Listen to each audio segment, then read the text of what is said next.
आदि शंकराचार्य यहाँ बताते हैं कि मूल अज्ञान की उत्पत्ति कैसे हुई।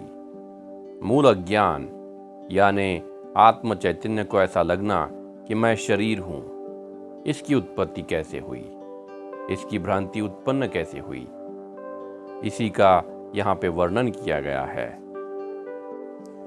आदि शंकराचार्य कहते हैं कि माया की दो शक्तियाँ हैं, विक्षेप और आवरण।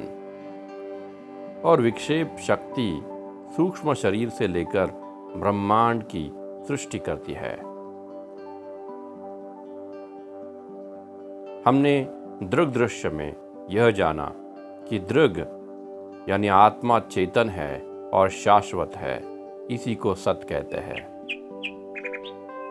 इसके विरुद्ध दृश्य यानी बाहरी जो भी चीज हमें दिखती है वह जड़ है और नश्वर है, इसी को असत कहते हैं। तो दृष्टा और दृश्य यानी प्रकाश और छाया की तरह है। इन दोनों में संबंध कैसे हो सकता है? जहां प्रकाश वहां छाया नहीं हो सकती। तो फिर यह अज्ञान कैसे बन गया कि हम शरीर है?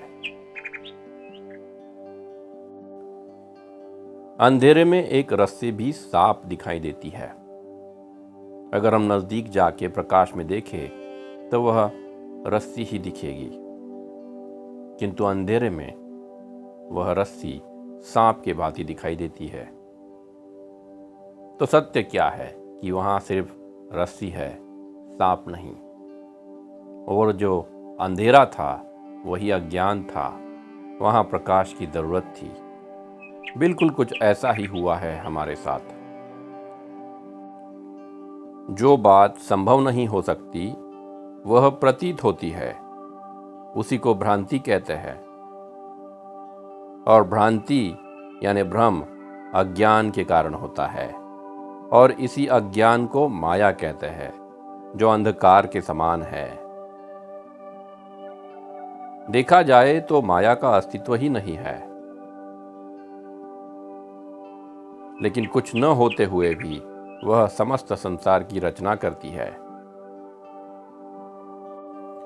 माया उस रस्सी की छाया की तरह है, जो अस्तित्व में तो नहीं है, किंतु अस्तित्व में ना होते हुए भी वह सर्प की तरह प्रतिभासित होती है।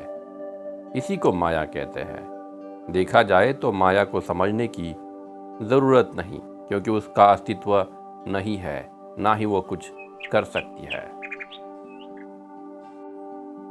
माया समझ में नहीं आ सकती, क्योंकि जो समझ में आए वह माया नहीं है। माया अज्ञान स्वरूप है। माया के दो कार्य है, आवरण और विक्षेप। आवरण यानी सत को, वस्तु को ढक देना। आवरण के कारण वस्तु नहीं दिखाई देती, और जो सत वस्तु है उसकी जगह कुछ और दिखना, यानी रस्सी की जगह सर्प दिखना, इसे कहते हैं विक्षेप। विक्षेप से कल्पित वस्तु का अज्ञान होता है। इसी तरह माया सत स्वरूप को यानी ब्रह्म स्वरूप आत्म चैतन्य को आवरण में रखती है, आवृत्त करती है, ढक देती है, और उसके बाद समस्त संसार का प्रक्षेपण करती है, जिसमें विक्षेप होता है।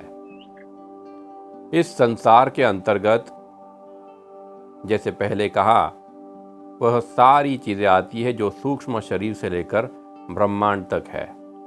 मन, बुद्धि, इंद्रिय, शरीर, बाह्य संसार की सारी वस्तुएं जैसे ग्रह, नक्षत्र, पृथ्वी, सूर्य इत्यादि भी आ जाते हैं। अब इसे इस तरह देखें कि जब हम स्वप्नावस्था में होते हैं तो जागृत अवस्था को ढक देते हैं, और उसके बाद ही स्वप्नावस्था में संसार की एक रचना करते हैं, जो सच नहीं होता। बिल्कुल उसी तरह माया भी सत्य को छुपाकर असत वाली इस दुनिया का या संसार का प्रक्षेपण करती है। रचना करती है। इस अज्ञान को केवल ज्ञान से ही निवृत्त किया जा सकता है। ज्ञान पाने के लिए आपको जागृत अवस्था में ही ज्ञान को अर्जित करना होगा। स्वप्न जगत में स्वप्न की भ्रांति नहीं मिट सकती।